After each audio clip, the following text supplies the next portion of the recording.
Teknologi kantor, otomatisasi perkantoran, dan virtual office. Perkantoran merupakan kegiatan yang berhubungan dengan pelayanan atau servis dalam perolehan, pencatatan, penyimpanan, penganalisaan, dan pengkomunikasian informasi. Otomatisasi perkantoran sering juga disebut dengan kegiatan perkantoran elektronis atau electronic office atau juga disingkat dengan e-office. Merupakan aplikasi administrasi berbasis manual ke proses berbasis elektronis dengan memanfaatkan fasilitas jaringan lokal atau biasa disebut dengan Local Area Network atau LAN. Jadi, otomatisasi perkantoran adalah proses pengalihan metode pencatatan, penghimpunan, pengolahan, penggandaan, pengiriman, dan penyimpanan bahan-bahan keterangan dari manual yang banyak melibatkan tenaga kerja kepada metode otomatis yang banyak melibatkan mesin operasi otomatis, bahkan komputer. Mesin kantor salah satu alat otomatisasi dalam teknologi perkantoran.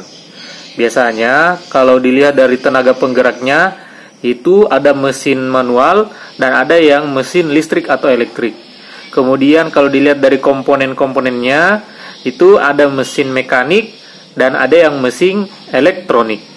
Dan jika mesin kantor dilihat dari segi penggunaannya atau pekerjaannya, fungsinya itu pertama, mesin yang untuk mencatat bahan keterangan, kemudian yang kedua, mesin untuk menghimpun bahan keterangan, kemudian yang ketiga adalah mesin untuk mengolah bahan keterangan, kemudian yang keempat adalah mesin untuk memperbanyak bahan keterangan, kemudian yang kelima adalah mesin untuk mengirim bahan keterangan, dan yang terakhir adalah yang keenam adalah mesin untuk menyimpan bahan keterangan. Pada dasarnya, pengguna otomatisasi perkantoran itu ada 4. Pertama adalah manajer, kemudian yang kedua adalah profesional, kemudian yang ketiga adalah sekretaris, kemudian yang terakhir yang keempat adalah clerical employee atau pegawai administratif. Konsep otomatisasi di perkantoran seperti halnya proses manufaktur yang selalu mengarah ke otomatisasi. Kemudian selalu berevolusi dari aplikasi-aplikasi yang sebelumnya terpisah dan tanpa terencana menuju aplikasi yang terencana dan terpadu. Kemudian memudahkan penerimaan dan pengiriman informasi, kemudian memberikan keuntungan lebih besar melalui pengambilan keputusan yang lebih baik, dan sebagai pelengkap bagi metode komunikasi tradisional, bukan sebagai pengganti. Salah satu bentuk contoh otomatisasi kantor adalah internet. Nah, melalui jaringan internet, maka dengan biaya akses lokal, masyarakat dimungkinkan dapat mengakses informasi dari seluruh dunia dengan biaya yang relatif murah. Melalui telekomunikasi internet, masyarakat mulai dapat bersaing di pasar nasional maupun global. Ya, tentunya seperti yang kalian ketahui atau lihat sendiri melalui cara jual beli online. Ada banyak berbagai bentuk-bentuk jual beli online di internet. Nah, dengan telekomunikasi ini memungkinkan masyarakat untuk merangsang bisnis-bisnis baru, meningkatkan produksi dan pemasaran pertanian, meningkatkan tingkat penghasilan, dan mendorong perbaikan di bidang kesehatan dan kesejahteraan sosial, atau mengurangi imigrasi ke daerah perkotaan. Karena melalui telekomunikasi di internet, kita dapat saling bertukar informasi. personal komputer atau komputer pribadi ialah mikrokomputer yang berharga rendah.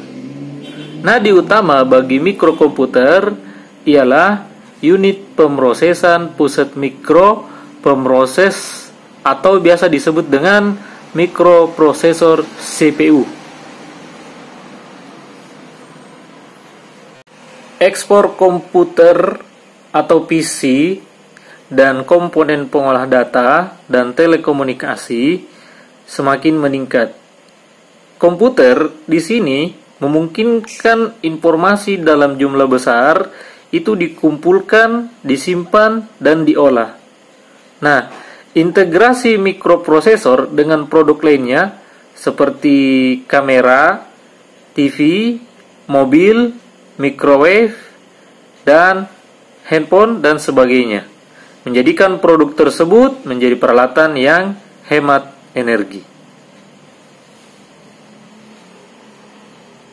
Nah, selanjutnya yaitu service profession atau profesi pelayanan. Yang dimaksud di sini adalah seperti pelayanan medis, pendidikan, hukum dan jasa, dan salah satunya yaitu adalah pelayanan medis.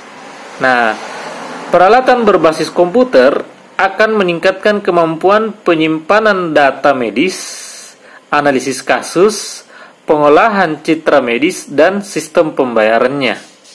Mengidentifikasi kebutuhan informasi bagi pelanggan, baik internal dan eksternal, melakukan komunikasi dengan teknologi mutakhir seperti internet, email, fax, dan lain-lain. Maka, pada setiap pembicaraan etika kedokteran, maka yang menjadi intinya adalah pasien. Sebagian besar ikatan dokter menyadari bahwa dalam kebijakan-kebijakan pokoknya secara etis, kepentingan terbaik dari pasienlah yang menjadi pertimbangan pertama dari setiap keputusan yang diambil dalam perawatan. Dalam dunia pendidikan yang menerapkan pengajaran dan pembelajaran yang menggunakan rangkaian elektronik seperti LAN, internet, dan lainnya yang menyampaikan isi materi yang diajarkan. Komputer, internet, intranet, satelit, maupun tape atau video, TV interaktif, dan CD-ROM adalah bagian media elektronik yang dimaksudkan dalam kategori ini. Nah, untuk itu, peranan guru sangat dibutuhkan demi keseimbangan penguasaan dan pengemasan informasi yang bakal dihadapkan dan disajikan oleh siswanya. Sama seperti tadi pelayanan medis, ya, yaitu pasien. Kemudian, selanjutnya adalah Home Information System atau sistem informasi perumahan. Nah, manajemen perumahan di sini merupakan sarana untuk mendukung tercapainya manajemen perumahan perkotaan, yakni efisiensi dan keadilan dalam penguasaan kepemilikan pemanfaatan tanah perumahan. Kinerja manajemen perumahan akan sangat ditentukan oleh kepekaan para manajer perumahan untuk mendeteksi persoalan otomatisasi kantor dan yang dihadapi dalam lingkungan tempat pembangunan perumahan yang akan dibangun. Nah, kemudian yang terakhir adalah email dan telekonferensi, yaitu surat elektronik dan konferensi jarak jauh. Nah, integrasi komputer dan komunikasi memungkinkan pesan untuk dikirim ke seantero negeri, baik dalam bentuk transfer data elektronis ataupun dalam bentuk cetakan. Keuntungannya yaitu dapat difungsikan sebagai media penyebar informasi, semisal informasi seminar, talk show, atau yang sifatnya personal seperti undangan pernikahan. Bahkan pasang iklan sosial atau cari peluang bisnis via Facebook juga ada, ya.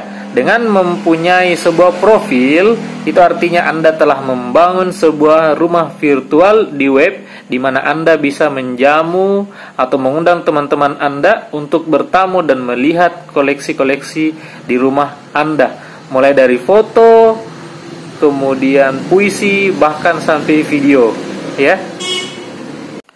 Oke, itulah tadi tentang materi arti dan fungsi otomatisasi perkantoran. Nah, sebagai tugas untuk kelas 10, saya harap silahkan buat rangkuman tentang penjelasan dari materi saya tadi. Ya, tugasnya nanti kita kumpul pekan depan. Oke, sekian dan terima kasih.